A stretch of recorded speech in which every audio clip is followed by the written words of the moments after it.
Hello, everyone, and welcome to Coproduce Care Chat for Care. My name's Sophie Chester-Glynn, and I'm director at Coproduce Care, and we are a non-profit organisation with the whole aim of trying to support the social care sector and, more importantly, to democratise the care debate. So I work in social care, but also my team were full of volunteers, people who are interested in social care, interns. And over the last year since we were created, we have sought to interview people about social care, get people to understand what it's all about, the woes, the highs, the lows. We've heard from people with lived experience, journalists. We've heard from care associations and MPs in the past. So anyone who's interested in going back to hear from Helen Whately or had her shadow in the Labour Party, then do get onto our YouTube or Facebook and listen back and hear back from those interviews and those fantastic speakers that we've had. But tonight we have Kate Terroni from the CQC. So Kate, for anyone who doesn't know, I'm sure you all will know if you're interested and you've joined tonight, is the Chief Inspector for Adult Social Care at the Care Quality Commission, which is our regulator. And anyone who runs or is involved with a care organisation that's regulated will, of course, know their inspector. And she's basically the boss. So she is their boss. First off, I want to say a huge thank you to everyone who's put in questions for Kate. We've been tweeting on the hashtag questions for Kate, and we've tried to get as many as possible. People have even come back to us and done some video questions, which we're going to show tonight. So thank you to everyone who's done that. And we've tried as much as we can to put in your questions and queries. But if there's anything else that you want to comment on, then you should have a comment box. If you're watching on YouTube, then type away your thoughts, your questions. If you're watching on Facebook, do the same.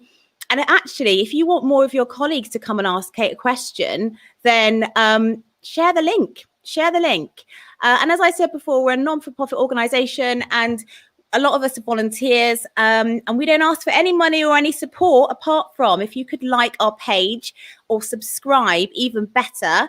Then it just means that more people see this stream, more people get involved in the conversation, and we just change the whole rhetoric around social care from mainstream media who might not know much about what we do to actual people who are in it, living it and experiencing care. That's what we do. That's what this channel is all about.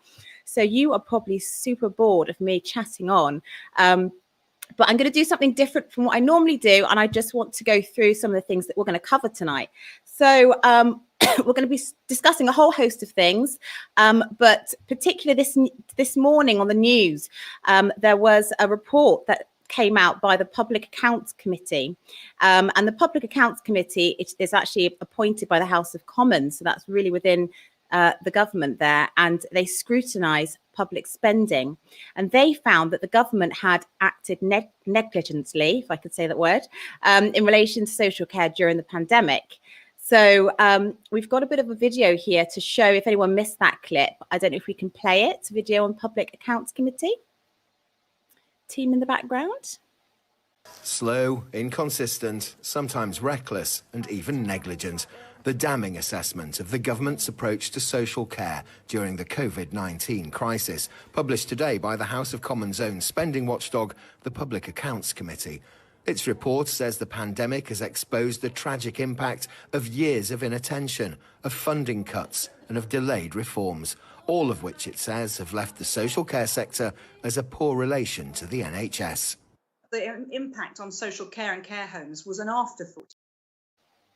So we're going to hear more about that and more from what that MP says a bit later on.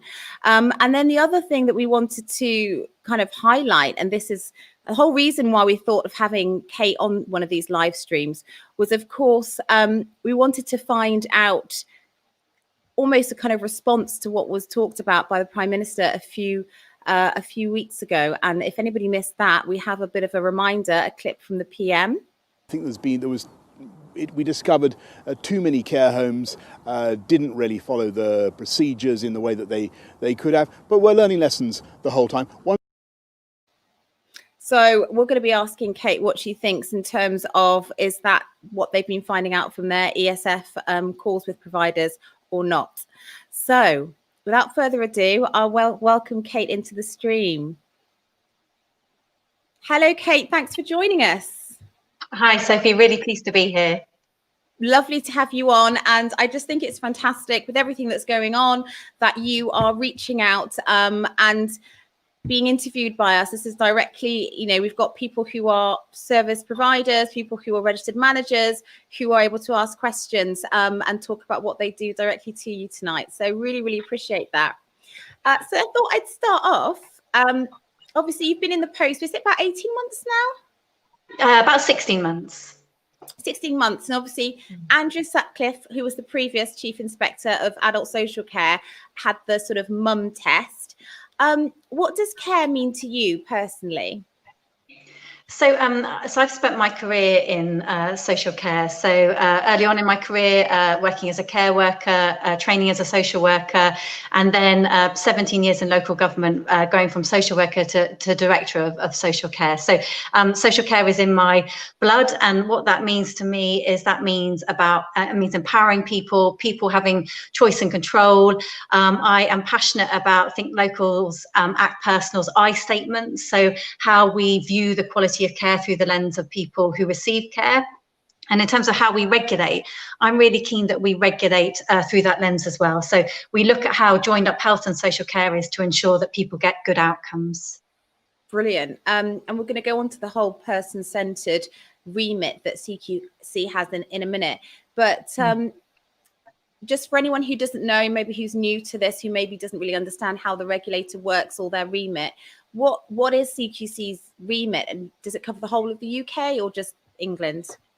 Okay, so we are the independent regulator for health and social care in England. So we regulate acute hospitals, GPs, dentists, through to adult social care. So within my responsibility, there are about 23,500 adult social care providers. So residential and nursing homes, home care providers, shared lives, supported living, extra care, etc. So we register providers.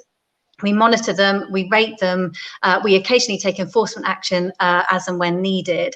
And we also have a main role to play around what we call our independent voice. So because of this unique view we have about what's happening in terms of the quality of health and social care in England, we regularly produce reports about key issues. So each year we publish our State of Care document, which talks about the quality of health and social care in the country.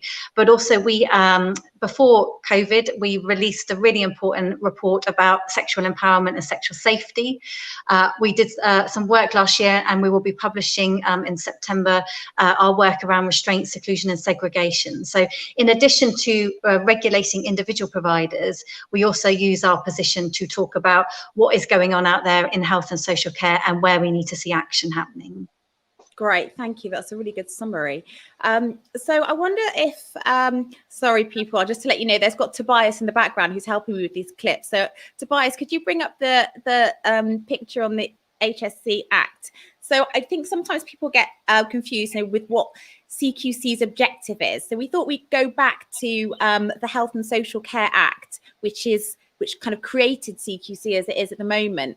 And its main objective, which we've kind of highlighted, is to protect and promote health, safety and welfare of people who use health and social care services.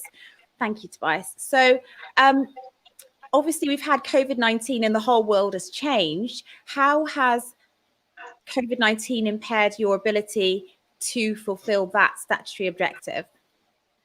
So I think COVID-19 changed everything for everyone. So any organisation has had to rapidly adapt the way that they work, and we are no different to that. So at the start of the pandemic, when we were worried about the potential impact of inspectors crossing the threshold and possibly bringing COVID-19 into people's own homes, we made the decision to pause routine inspections. But we were always clear that we would absolutely go out and cross the threshold if we were worried about what was going on out there. So we stopped routine inspections, and we, over the life of the pandemic to date, have spoken to over 20,400 social care providers. And through those conversations, so we were really clear in the beginning that we needed to be more supportive than ever in our conversations with providers. So helping to understand what the issues were so that we could provide advice and guidance and escalate issues nationally, etc. But also during those early weeks, we wanted to have a more structured way of having those conversations with providers. So we developed something called our emergency support framework, which is a monitoring tool, relatively narrow in focus, looking at safety and providers' preparedness to be ready for the pandemic. And through that, we picked up key things such as in the early days, timely access to testing, significant issues around PPE, and again in those early days, big issues from providers around the amount of their workforce who were going off sick. So there was a bit of a peak where providers were reporting up to 20% of sickness from their workers. So we did that, and we started to produce a monthly publication called our Insights Report that talked about what we were hearing from providers. And back in May, when we published our first Insight Report, it was heavily adult social care focused. And in that, we talked about the significant issues providers were telling us about workforce testing and PPE. So we established our emergency support framework, had many constructive conversations with providers and helped address issues. And then on a much smaller number of occasions, we went out and crossed the threshold. So the latest figure I had as of about yesterday was there's been about 120 occasions when we've gone out and physically inspected. And that number will now increase as we go forward in the coming weeks. So we will be going out and using the right type of regulation, depending on what we are concerned about, to have eyes on an actual service so that we can be assured of what's going on out there. So we've changed the way we work quite significantly. And again, like many other organisations, many of colleagues who are on the call, we're really keen that we retain the stuff that has worked well through this as we go forward. So I suppose what we've learned a lot as a team of inspectors, as regulators, is what we can get through having conversations with registered managers over Zoom or Skype or on Teams, what we can observe through conversations directly with people who use services through technology, and actually what we can't do remotely, what we absolutely need to do in person. So there will be some useful lessons for us coming out of this as well in terms of our future strategy.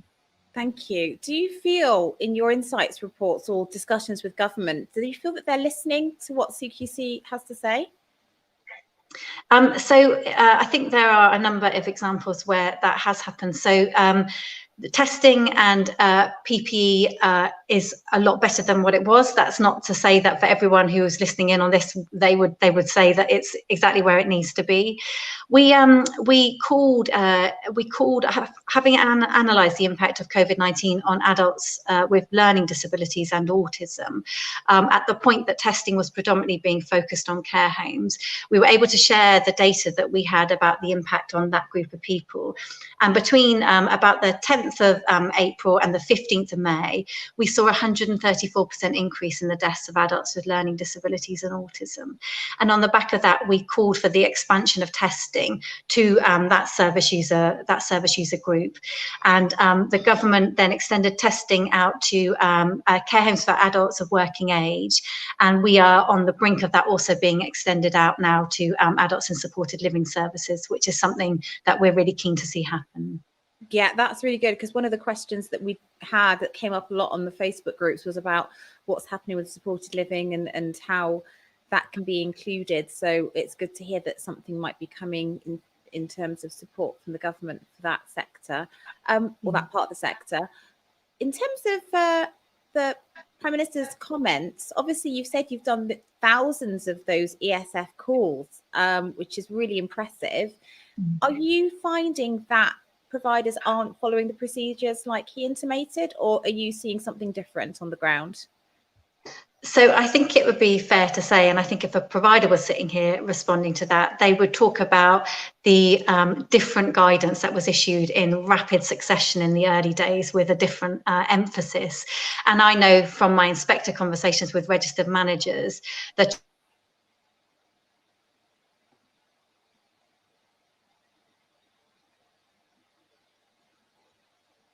midst of all that, also trying to digest the latest guidance and translate that. So quite a lot of my inspector time in those conversations with registered managers was about understanding the latest guidance and what needs to happen on it. So I want to make that point first. As you say, we've spoken to over 20,000 providers, and the majority of those providers have done an absolutely outstanding job. So we know that COVID hit adult social care and just magnified all those issues that were there in the sector before. So since 2016, we, through our State of Care report, have been calling for long-term sustainable funding. We know Skills for Care talk about pre-COVID, a vacancy factor of about 122,000 people in the sector. And we know our turnover rates in social care is about 37%, depending on the role that we're in.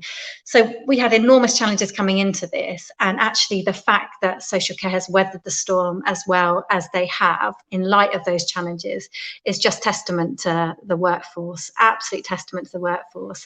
And we've seen, we published 300 examples of good innovative practice maybe about a month ago. And in it, there were so many examples. And if I can just tell you one. So there was a man whose wife was in a care home. He wasn't able to go out and visit her during the pandemic. He didn't have access to the tech to keep in contact, and that care home made available to him an iPad, talked him through how to set it up. He was able to have regular interactions with his wife, but also he was able to join in. The staff, in addition to that, were putting on regular shows for the residents and for relatives who were able to join virtually as well. And that is one of many, many, many examples we've had of where social care providers have gone the extra mile during this time. I just putting up some comments, so just looking at the comments in the comments box, and there were a lot. Please keep them coming, people. We will look at them, but I want to go to a video. So we had a question from Claire Kluwer, and she is a customer experience improvement lead for adult social care for Leicestershire City County Council, and she's asking about people's experiences of care. So it's, again, of course, going back to what you were saying about that lovely example. So hopefully we could bring up her video now. Have people's expectations around the quality of care changed since COVID? And are we looking into this, monitoring it, reviewing? Thank you. People's expectations, have they changed? So that's a really interesting question.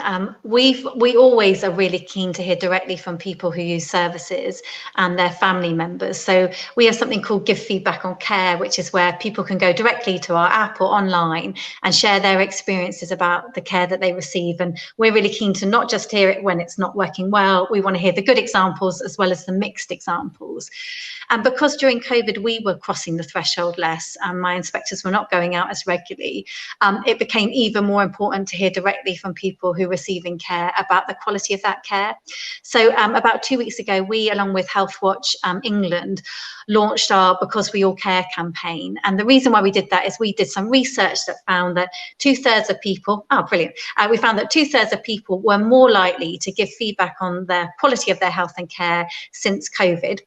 And the way we're really keen to frame that is actually, if you want to improve, if you care about your health and social care providers and system and you want to improve it, tell us what's going on out there. And the reason why that's so important is, A, we hear the examples of best practice and innovation that we can celebrate and share, but also it gives us a more real-time view about the quality and what's happening, because my inspectors, even if we were out doing our routine inspections again, can't be everywhere all of the time. So really keen to kind of plug that and encourage people who work in the sector, people who receive care and loved ones who receive care to get in touch and tell us about the quality of that care. In terms of whether people's expectations have changed during COVID, the amount of compliments that have flooded in from family members about what they've seen in terms of people caring for their loved ones, I think has been notable. But I think we need to keep an eye on that, because actually, high quality care is critical at all times. We are weathering a pandemic, but we need to ensure that people still continue to get the quality of care that they deserve. Absolutely.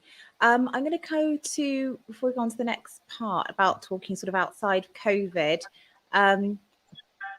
There's one person here saying, you know, why is it taking so long for supported living to get the support? And obviously you've been saying there's more than just care homes. Obviously the statistics are, and the media is more around care homes, and there's lots of people who are at risk there.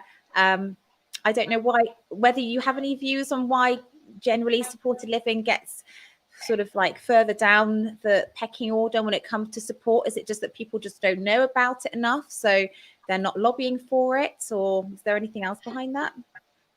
So I think some of this has been where people have thought the risk has been. So the focus, if we take ourselves back to the beginning of the pandemic, you know, the strength of focus about ensuring that there was sufficient acute care for people should the kind of reasonable worst case scenarios about the numbers of people who could need it materialize. So there was such a focus on that acute hospital piece. And then I think focus shifted to care homes where we know large numbers of people were discharged from hospital too. And again, at that time, the science was the risks were around that older population. And then, as I say, as the evidence materialized about the risk to adults with learning disabilities and autism, we along with many provider organizations, called for equivalent focus and attention to that user group as well. So I think some of this has been people's understanding about where the risks present, but we know the risk is there now for adults with learning disabilities. If we have supported living providers listening in on this, you know, I know that supported living services vary, but you often end up with communal areas where you may have a number of people with disabilities living together, using communal space in close proximity, and therefore there are risks that need to be addressed. I've got another question here from Dudley Sayer, who's asking about the BAME, the non-white background of CQC. Actually, what's the ethnic makeup, and what positive things has CQC done since the Black Lives Matter campaign? Okay, great. So I don't know that statistic off the top of my head, but that will be very easy for me to get. It's really important that our organisation has the diversity that we see out there in the services that we regulate, and we have a race equality network. We have a number of networks within the organisation around different protected characteristics, and the purpose of those networks is to ensure that we've got the right focus on these really important issues.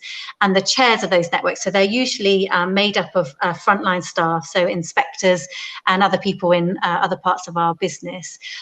A chair from those networks sits on our board meetings, so they contribute to our public boards, and they have a regular opportunity to have conversations directly in with the exec team as well about what the issues are on that front.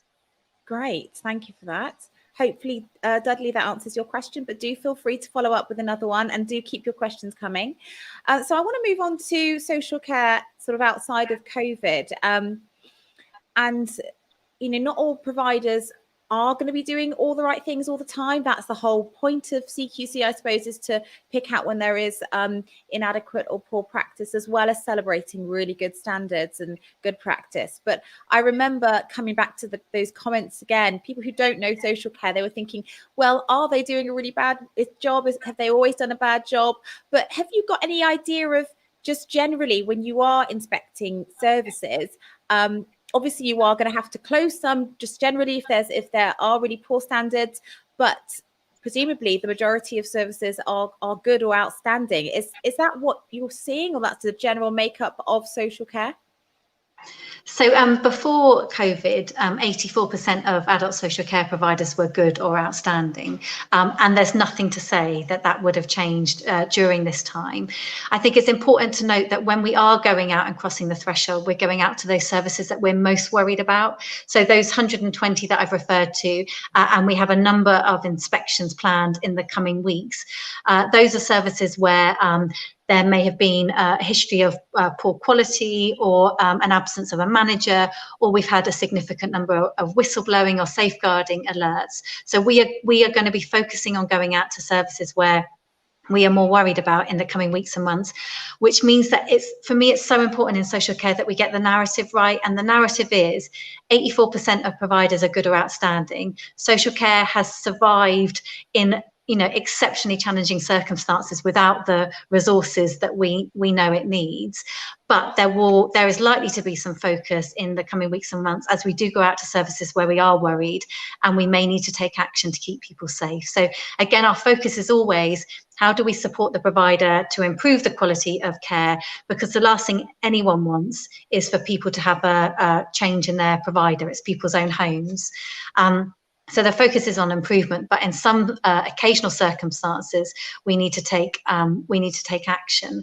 But yeah, so the services we're going out to at the moment are the ones that we're most worried about. But this is a small number in a sea of broadly, good and outstanding care in the sector. And in terms of providers going to CQC and saying we're really struggling in this area, obviously the relationship over COVID, it must have had to have changed. From being purely inspection to now support, like you're saying. Would you encourage providers to come to their inspector if they are having a particular problem they're not able to solve locally that may turn into safeguarding, like a lack of PPE or anything else?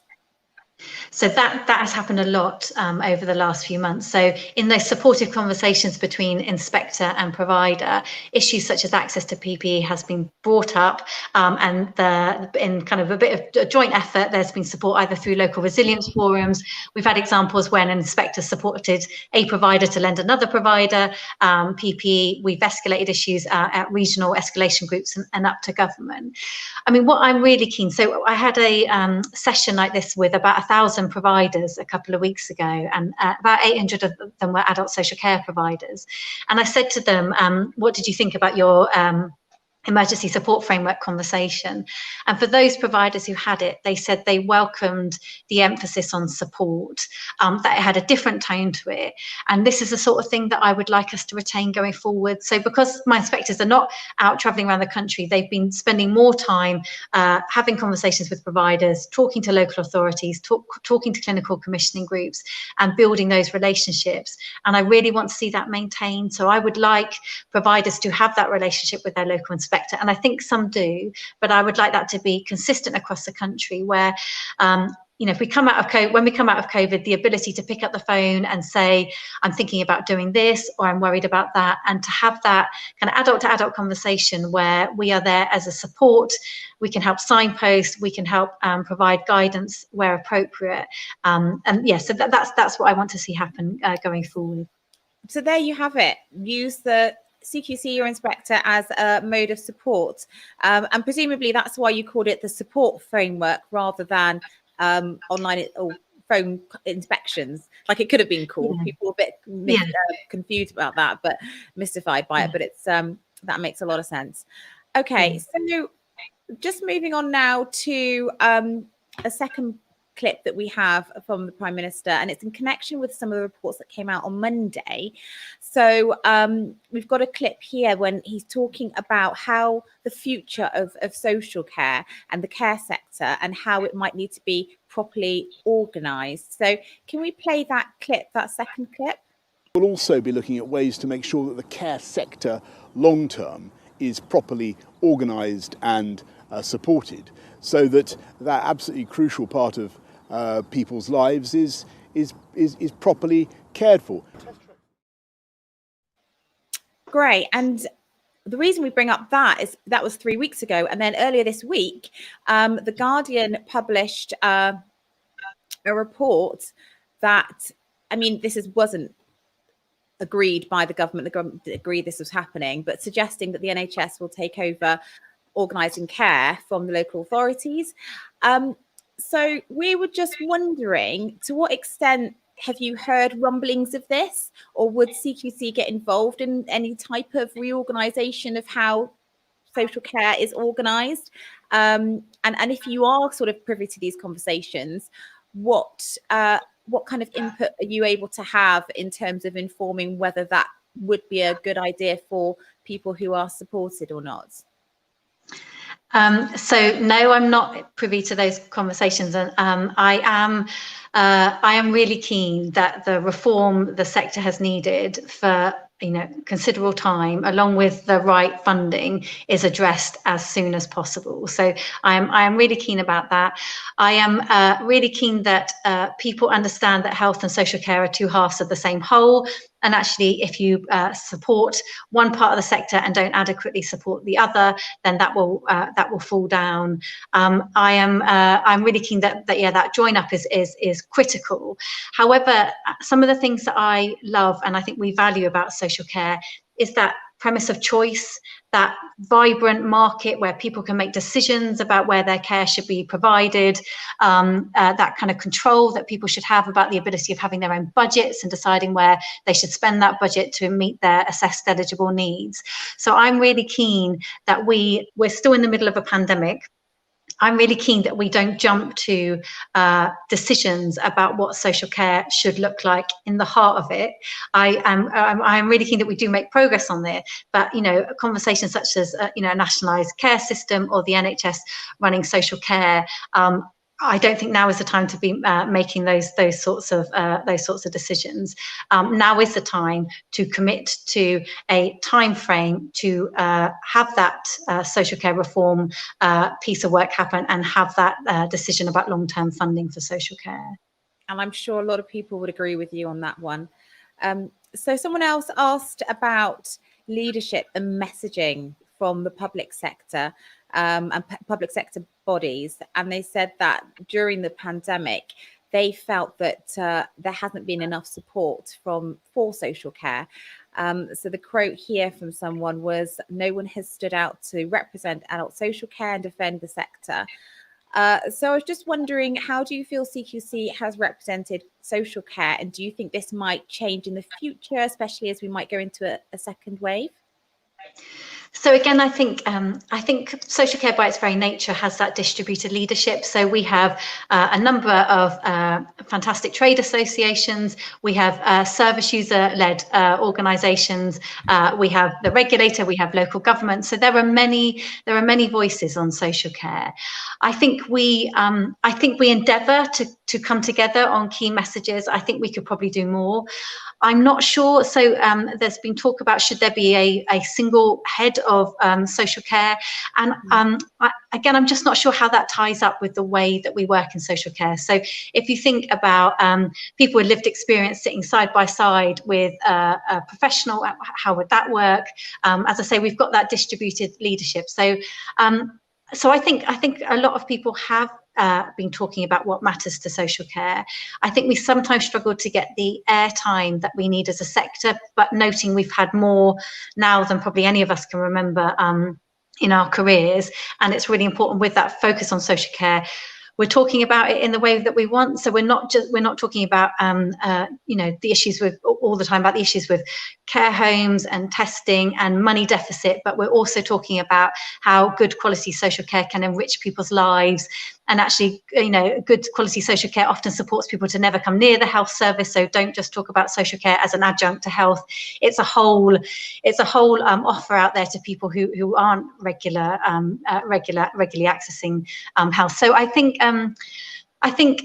lots of people have been speaking up for social care. I think we could all probably do more to come together with a kind of collective voice to say these are the three things we all need to see on social care. And that's about long-term sustainable funding, that's about having a workforce with the right reward, recognition and career pathways, and then there's probably something about how we ensure good integrated care happens around the country and the ability to systematically share that innovation and best practice. But I think it would be good if we were all consistent with what the few things are that we would all call for to help improve the social care sector.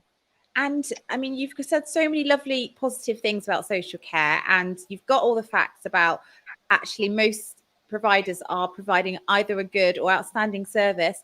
Can we see you on BBC Breakfast sometime soon talking about all those lovely things about social care? So we all know the challenge of getting good news stories out there. So, and again, I'm sure, you know, if providers on the call try to get stories in their local newspapers, etc., there is often a challenge about what the angle is around, talking about the positivity. I am more than happy to turn up to anything and stand on any stage and talk to anyone about what I am passionate about, as are, you know, I have no doubt the people on listening in on this, which is, you know, good quality social care enriches people's lives. And we've come out, you know, every Thursday during those first 10 weeks or so of COVID, and we've clapped for our carers, and society's talking about social care, and that now needs to translate to a social care profession that people choose to come into when they leave school, and that has the reward and recognition that enables people to get a mortgage, to raise their family, and choose to stay in social care for 20, 30, 40 years. There you go, people. We need to get Kate onto BBC, so start trying to get her on there. Right, so I'm going to put another question out from Matthew Thompson now. I'll just play that video. Hi, it's Matthew from Cornwall Adult Health and Social Care Learning Partnership, CASC. Hi, Kate, thank you. We've all felt that the government response to COVID has been overly centralised and non-collaborative.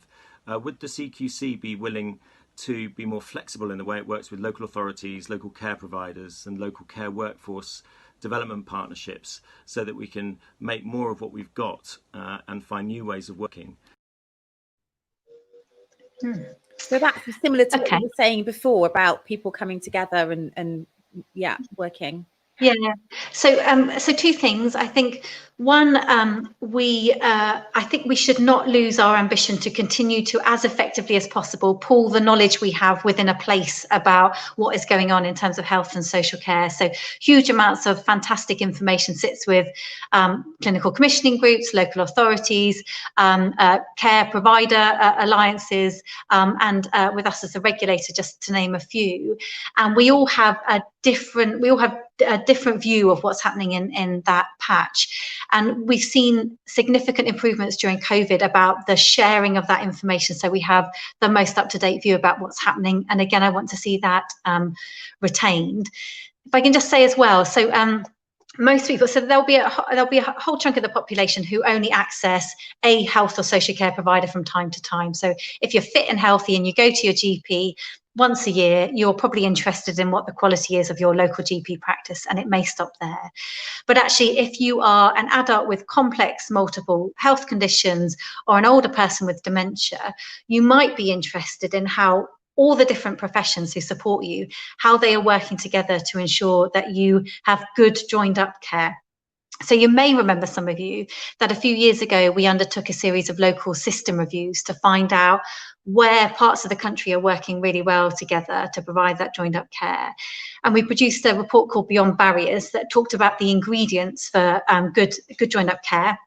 And interestingly, and probably not surprisingly, is that during COVID, those parts of the country that had that really clear joint vision, that had pooled budgets and joined up commissioning, that had people with lived experience involved with the design of services and good partnership working between commissioners and providers, those are the parts of the country that have weathered this in a way that has been better than others. So at the moment, we are going out and undertaking what we're calling provider collaboration reviews. So we've gone out to 11 parts of the country, and we are speaking with the local director of social services and the director of public health, chief execs of CCGs and the acute hospital, along with provider groups and service user groups, to find out what has worked well during the first phase of this pandemic and what the barriers were. And again, the purpose of this is to help inform everyone's thinking about getting ready for a potential second spike, or what we all anticipate will be a very tough winter. So that the comment about how we are looking at how things work within a place is something that I am really keen that we do more and more of as we think about preparing for winter, but also as we as the regulator think about our future strategy, how we always hold providers to account for the delivery of their own service, but how we place an increasing emphasis in addition to that about how providers are working collaboratively with others in their place to ensure that care is joined up. I have a question about working together, but I don't think we have time for it. The only thing I was going to say is that know that you've mentioned that in your state of care report about collaborative working. You mentioned some examples with different local authorities and health working together with providers. And presumably, if you're doing that, then you would be an outstanding provider. But I know from a provider's perspective, sometimes if there isn't the will or the finance sometimes for people to come together, you can almost want to work collaboratively but not have that, and it depends on the strategy or the values, culture of the people in health and local authority that you're working with. But I won't ask that question. I will go on to another one that people have brought up, and that's around the idea of the Nightingale type hospitals. And some people were thinking, well, shouldn't we be using more of them if there is a second wave before people come back into the care homes to stop the issues that we've had in this first wave of COVID? And I was wondering, what would that mean? Thank you for that, Tobias. Who would be inspecting that if that were to happen? Would you be inspecting that group of people, or would that be another part of CQC that inspects hospitals? So it might be both. So we're really keen that we within CQC mirror what we're seeing out there. So where we're seeing providers extending their services into different areas, or providers coming together, it's really important that we don't regulate in silos. So in that circumstance, you might see a hospital inspector joined up with an adult social care inspector and going out and visiting the services together, so you can get that holistic view of what's good quality acute care, but also where's the focus on reablement and supporting people to maximise their independence. So you might have a kind of joint approach in that scenario. Lovely. We've got a question here from Tandai. Can we bring that up? Hi Kate, my question is, how do you aim to get a good outstanding rating for your first ever CQC inspection? And also, is it different for different services? Thank you. So I'm sure you get that question all the time. So yeah, over to you. So we, at the point that a provider registers with us, we have that quality bar. We have that assessment that we make that says, how confident are we that if we register this provider, they will provide good quality care? So there is if people will know listening in on this, there is a rigorous process that enables a provider to become registered with us. And then we endeavour to get out to see that provider within the first 6 to 12 months of them registering with us. At that point, it varies, but approximately 70%, it varies on the sector, but approximately 70% get that good rating, and a smaller percentage get outstanding. And it doesn't overly notably differ between home care at home, and care in say a nursing or residential setting. So yes, and in terms of how the holy grail question that everyone asks around how to get that rating, there are characteristics around what outstanding providers do. So we've got a driving improvement range of products that talk about where providers have gone kind of up 2 rating scales. So from requires improvement, say, to outstanding, to look at what the qualities are of those sorts of services. And again, none of this will surprise you, but it's things such as a provider that is always outward facing, looking at best practice, striving to improve, providers who see every bit of feedback as an opportunity to do better, providers who are looking to innovate, etc. So I would point a colleague who just spoke to that range to have a bit of a read about what the characteristics are of those providers who are delivering the highest quality of care. Thank you. I know it's hard because on many calls that I go on, people say that, well, this inspector said this and that inspector said that, and it doesn't seem like inspectors are all one homogenous group and we don't really know what we're going to get. But one of the questions was about what are the values that you look for in inspectors to make sure that you do get some kind of standardization in inspection? So we have a very strong emphasis on values when it comes to recruiting people into our organisation. People come from a multiple of backgrounds, which I think really enriches the quality of inspectors. So a number of my inspectors are from provider land, so they've been providers themselves, which I think gives them that kind of unique insight. Got a lot of people from social care, so social workers like myself, some colleagues from the police, etc. So we have a range of people who come in, heavily values driven during our recruitment program. And then when a new inspector starts with us, they have a 12-week long induction program. They're buddied up with a more experienced inspector during that first year while they're getting established. And then we have an ongoing kind of training program, and so in the last few months, all of my inspectors are going through mandatory training at the moment about how to regulate closed cultures. So prior to COVID, when we released our interim report around restraint, seclusion and segregation, we have thought long and hard about how we need to adapt our regulatory approach when we're going into services where we're worried that there may be a closed culture. So we've produced some guidance on that, and all of my staff are going through that training about how you identify a closed culture, a potential closed culture, and how you might tweak your regulatory approach with things such as taking an expert by experience with you, reaching out to local advocacy, placing more time and focus on hearing directly from those people who receive care and their families, as a few, for examples. Great, thank you. I know we're tight for time, so I'm just going to ask one more question that we had in before, and then maybe just a couple from the chat. So this one is from Kevin Wathy, and he sent this through to us on the text. And Scotland and Wales, their care staff are registered.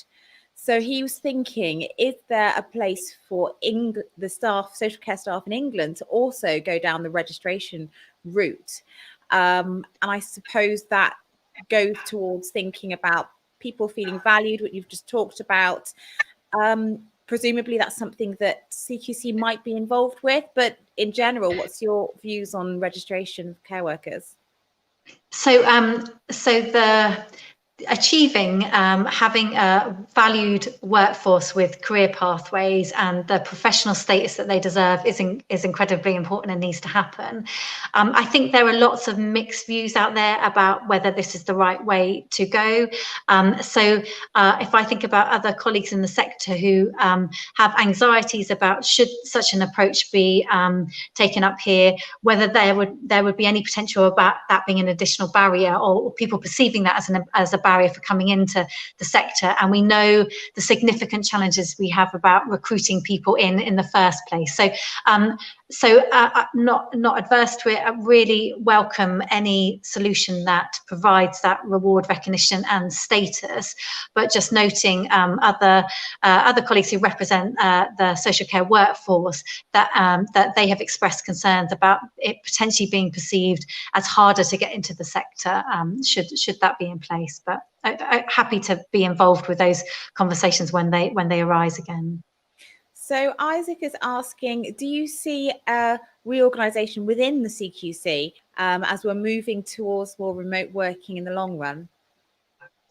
So we are this autumn we will be consulting on our strategy for 2021 onwards, and we have been running a series of events with providers to say what we think the pillars are for this new strategy. And it's going to be something along the lines of a focus on meeting people's needs, how you regulate through the eyes of the service user, how you understand issues around access and inequality. So there's a strand around that. There's a strand around smarter regulation and making sure we use the right regulatory tool for the right service. So, for example, we are in conversation with UK HCA, the Home Care Trade Association, about what the additional value add might be of assessments of home care providers happening over Zoom or Skype, because when we go out and do home care inspections in person, we often end up sat in a small office somewhere with a couple of staff around.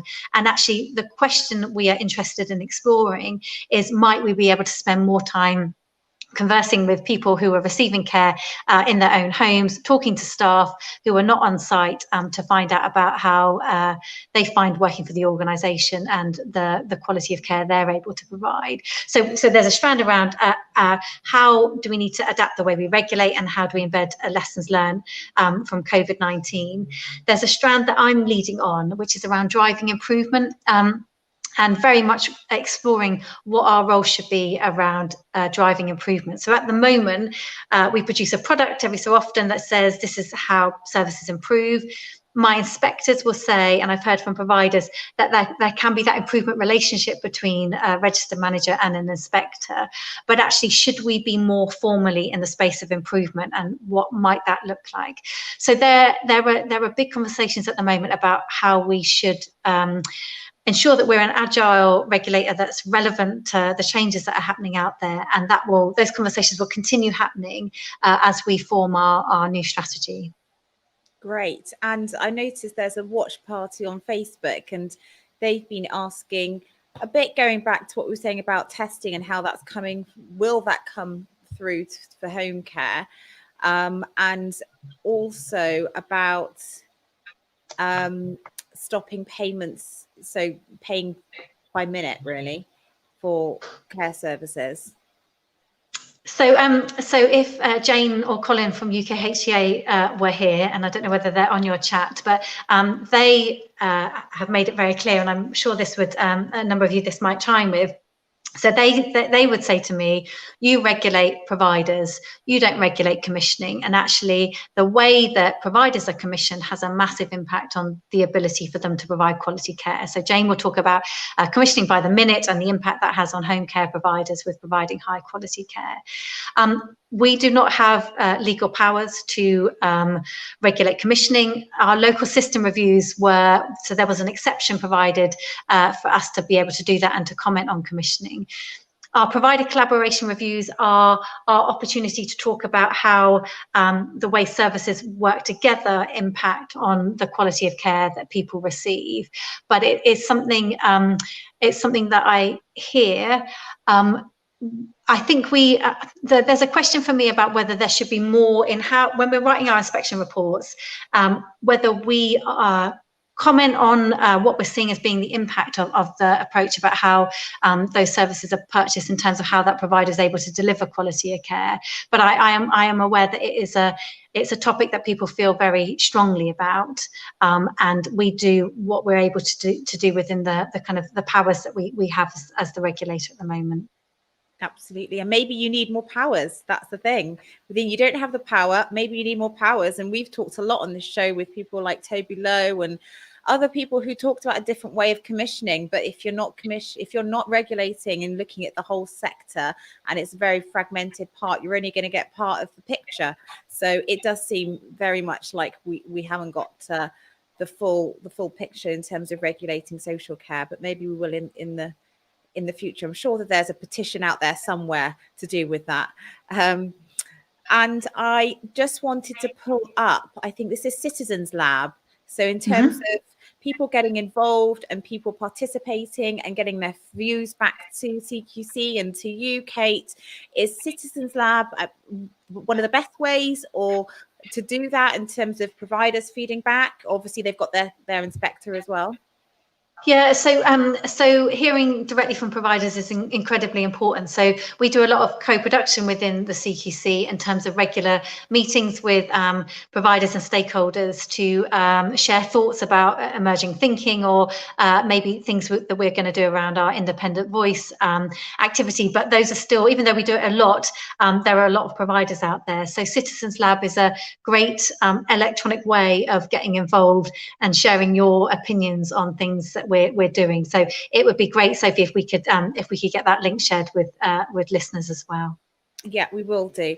Well, that's really it for the questions. Thank you so much, Kate. Some bit of feedback just to take back really is that people are saying that they're still having problems with testing, and they're worried about supplies, and of course the second wave. I feel like we could have had a whole nother hour about preparing for the second wave, and maybe you'll come back if your diary allows in a few weeks or months time. But that's been a real kind of whistle stop tour around a lot of things, so I really appreciate that. And hopefully we'll have you back again sometime soon. So thank you very much, Kate. Thank you, Sophie. Thank you for listening. So there you go, our chat for care with Kate Terroni. That flew by. I felt like I didn't ask half the stuff I wanted to, but I think we all did a great job. Thank you so much for your comments. And well, I'd really appreciate if you let us know who you want to hear from next. But what I can say is, I don't know if we have a banner to put this up, but we will be looking at next week. We are back again. Great.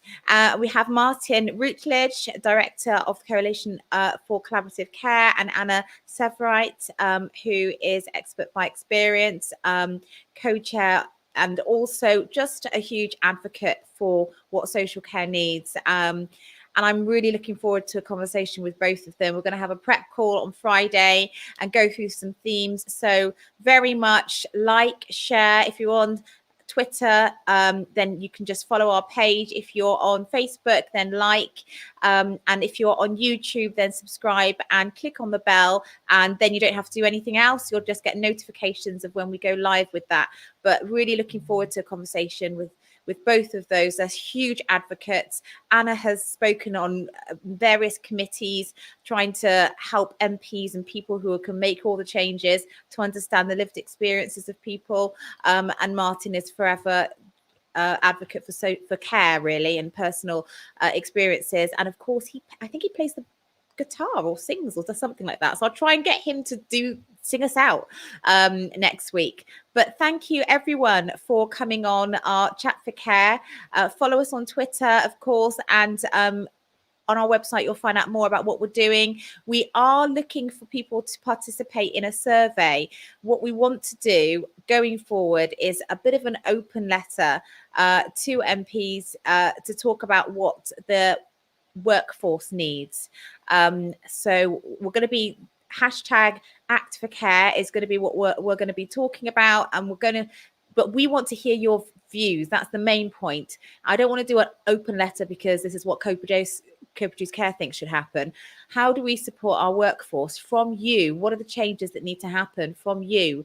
And we're happy to put those together, but we really need you to fill out the questionnaire. So I don't know if one of my team can put that in the chat so you can copy the link. If not, there's a whole page on our website, coproducecare.com, where you can find out more information about that campaign, something we want to run over the summer, and then we want to do something about it in the winter. So do stay tuned on that. But apart from that, I just want to say thank you all for tuning in. Thank you for your likes. Thank you for your shares even. Sorry, I'm tired. And we very much look forward to seeing you next week. Take care, everyone.